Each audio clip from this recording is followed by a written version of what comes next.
लेकिन अभी तक मोदी सरकार की ओर से कोई जवाब नहीं आया है। इसके बाद राज्य के गृह विभाग ने केंद्र को चिट्ठी लिखकर अपने निर्णय को अवगत कराने का अनुरोध किया है।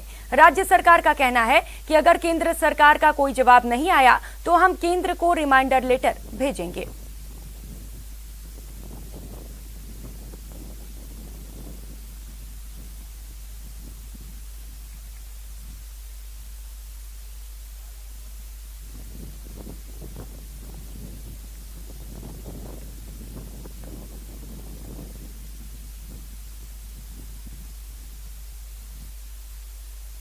और अब बात बीजेपी प्रदेश अध्यक्ष सतीश पूनिया के दिल्ली दौरे की। प्रदेश अध्यक्ष के दिल्ली दौरे से मरुधरा में सियासत तेज हो गई है।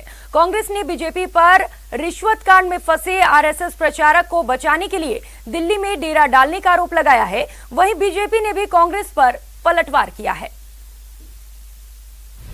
बीजेपी प्रदेश अध्यक्ष के दिल्ली दौरे पर सियासत। कांग्रेस ने बोला बीजेपी पर सियासी हमला।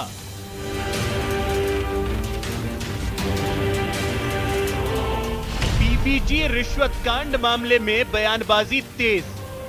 हालात लग रहे हैं जिस प्रकार से भाजपा के प्रदेश अध्यक्ष दिल्ली दौड़ के जा रहे हैं, इसका मतलब कुछ न कुछ दाल में काला है, इसलिए अपने आदमी को बचाने के लिए दौड़ रहे।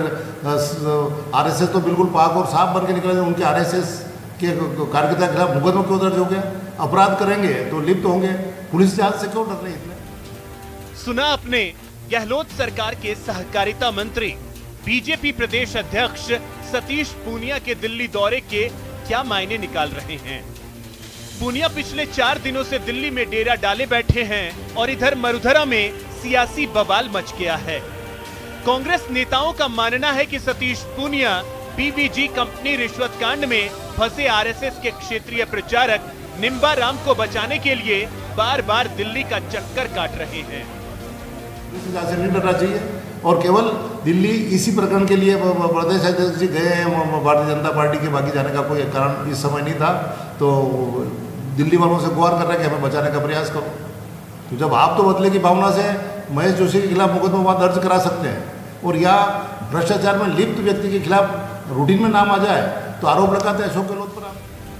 शहर में सफाई का ठेका लेने वाली कंपनी पीवीजी से बिल पास कराने के एवज में 20 करोड़ रुपए की रिश्वत के लेन देन की बातचीत के वीडियो के आधार पर एसीबी ने कार्रवाई करते हुए आरएसएस प्रचारक निम्बा राम पर भी एफआईआर दर्ज किया है, जिसके बाद बीजेपी ने गहलोत सरकार पर बदले की कार्रवाई का आरोप लगाते हुए इसका कारण संघ की बढ़ती लोकप्रियता को बताया।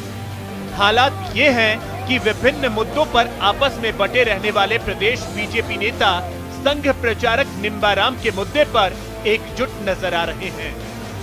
देश में आरएसएस के प्रति बढ़ता हुआ सम्मान, राष्ट्रीयता का भाव, भयभीत कांग्रेस, जहां जहां कांग्रेस की सरकारें राष्ट्रीय स्वयंसेवक संघ को बदनाम करने की साजिश कर रही है, निम्बा राम जी का प्रकरण उसी का हिस्सा है।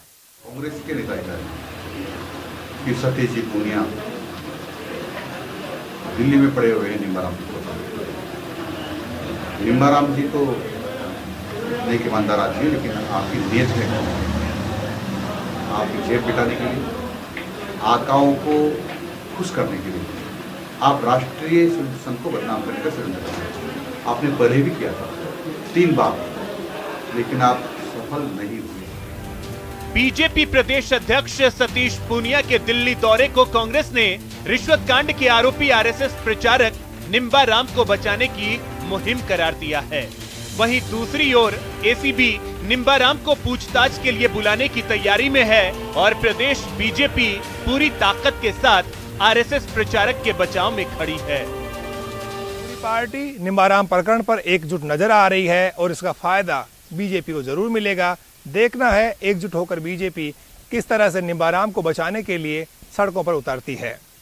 कैमरा पर्सन मान सिंह के साथ बाबूलाल धायल, न्यूज 18 जयपुर। तो बाड़मेर जिले के 3 विधायक दिल्ली दौरे पर हैं। इस दौरान विधायकों ने प्रदेश प्रभारी अजय माकन से मुलाकात की है, जिसके बाद राजनीतिक गलियारों में हलचल मच गई है। इसको लेकर राजस्व मंत्री हरीश चौधरी ने कहा कि दिल्ली देश की राजधानी है और पार्टी का कामकाज वहीं से संचालित होता है। ऐसे में पार्टी के नेता दिल्ली आते जाते रहते हैं। मैं भी कई बार दिल्ली जाता हूं और पार्टी के नेताओं से मुलाकात करता हूं।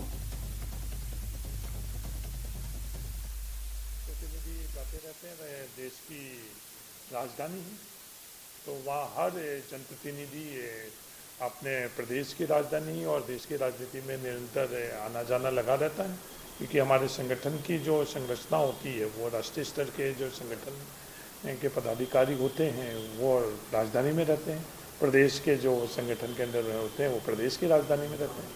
तो मैं लगातार दिल्ली जाता रहता हूँ, हर महीने दिल्ली जाता हूँ।